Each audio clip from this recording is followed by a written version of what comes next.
All right, welcome back to your Realtor Training. I am Garth Haslam, and you're Brian Logan. Yep. And you know you've got a lot of information in that brain, and we've talked Yeah. about how to do the first few steps of marketing. This last one is my favorite. Yeah. This is what you call the delight stage. I mentioned earlier that I actually wrote a book on this concept once just because I was passionate about it. Not that the book is any good, but just because, I have some ideas about what customer service looks like. Yeah. It's my belief Right. that if you can get your customers to do marketing for you, you don't need a marketer. Yeah, and that's right. I mean, that is the best ROI, right? Is word of mouth. So, Right. Us as marketers, we say that email is probably the best ROI because it's free, right? Especially if we get somebody's email for free. But looking at some of the other courses and the videos, we all know that it takes time. We know that we want a pretty robust machine to do this, right? So all those still have cost. But at the very end of the day, there truly, really isn't a cost if your customers can do that, because you're still going to put your efforts towards the awareness and acquiring, right? That's always going to happen. But if you can then have the costs initially stop there and then have that multiply, your ROI is. It's hard to really track that, right? It goes me back to seventh grade math, where if you've got a number on the top and you got a zero on the bottom, you've got a really good ROI. That's right. Yeah, exactly. So, what are the categories of subjects we're going to be covering today under the I want to call it the passionate customer stage. Yeah. All those things. I would say customer service. Brand advocacy, delight. That's really what a lot of inbound marketers, what we leverage as far as the terminology is delight. And with that, it is exactly what it sounds, right? Delighting your customers, making them happy, making them feel appreciated. And so we'll talk about just some of the methodologies that goes around delighting your customers.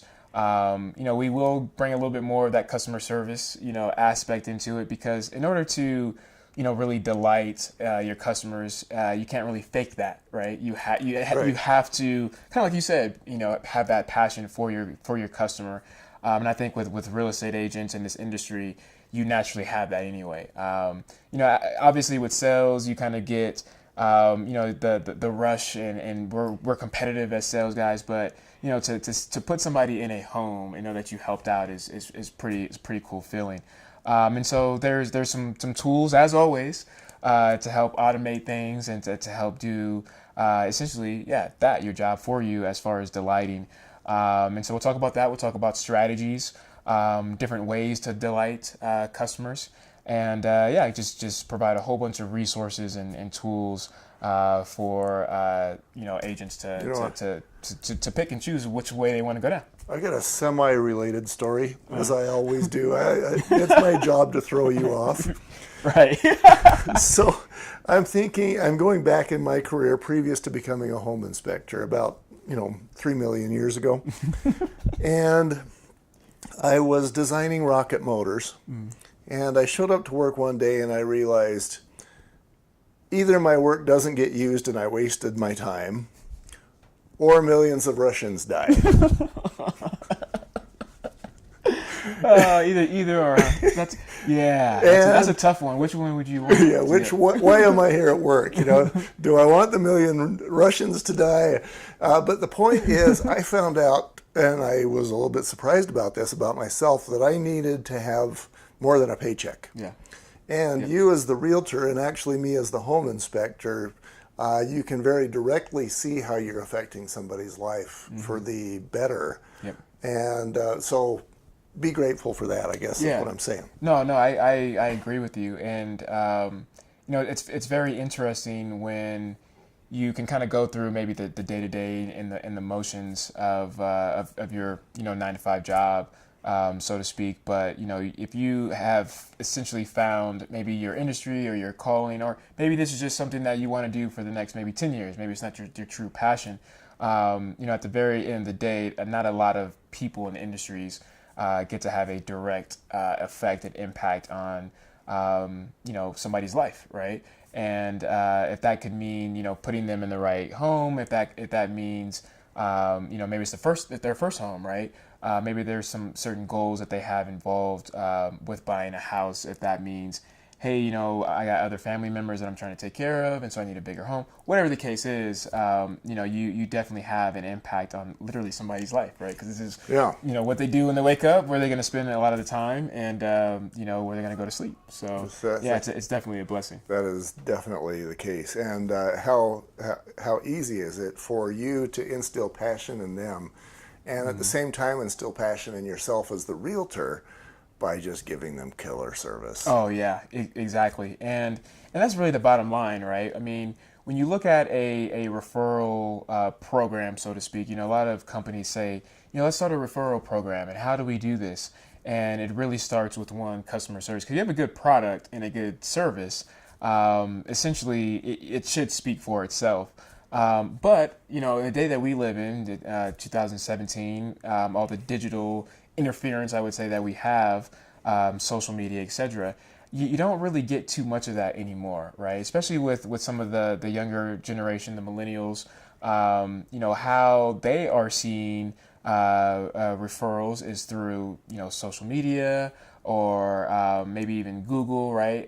Like my wife always says, before you buy something or before we go to the store, check out the reviews online, all this stuff. And she's like, I'm so proud of you. You bought this and you looked at your reviews on Amazon, and oh my gosh, yay. Now we don't have to return stuff. And so that's essentially, our referral program nowadays is, it's all on the web. It's all digital.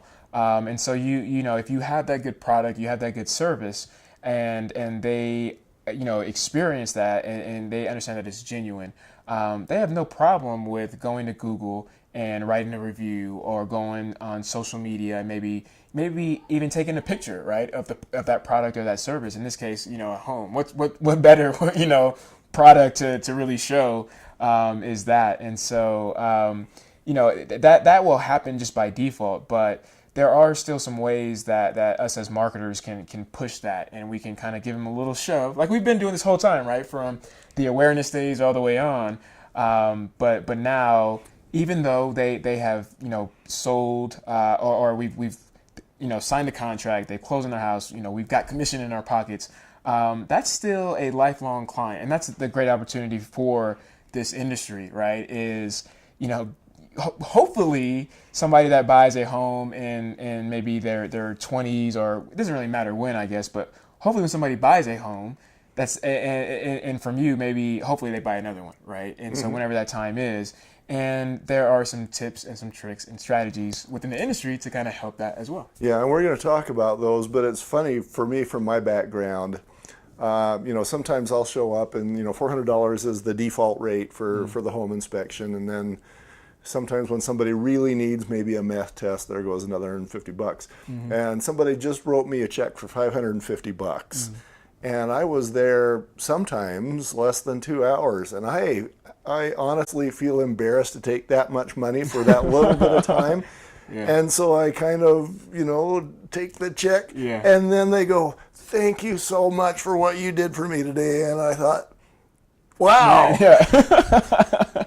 Yeah, about 2 minutes, $500 plan. Yeah. So, and the reason why I'm mentioning that is, you, the realtor, can be getting the same sort of results, and you can be capitalizing on that not only through standard word of mouth, but through the internet, where everybody goes shopping. Yep, exactly. And that's the thing nowadays with digital.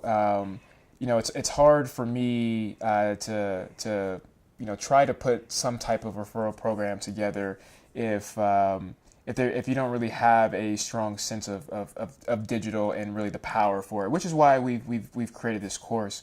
And I think a lot of people that I've interacted with and my clients, once they get a full understanding that anything that they've been doing in the past or outside of a digital, network or area, the same concept applies, and so As an example, with one of my clients a couple of years ago with SEO and search engine optimization, I said, well, what's the biggest referral program out there, right now? And in the past it was Yellow Pages or whatever the case is. Maybe even your neighbor, right? Hey, yeah, you should go try this out or do this or do that.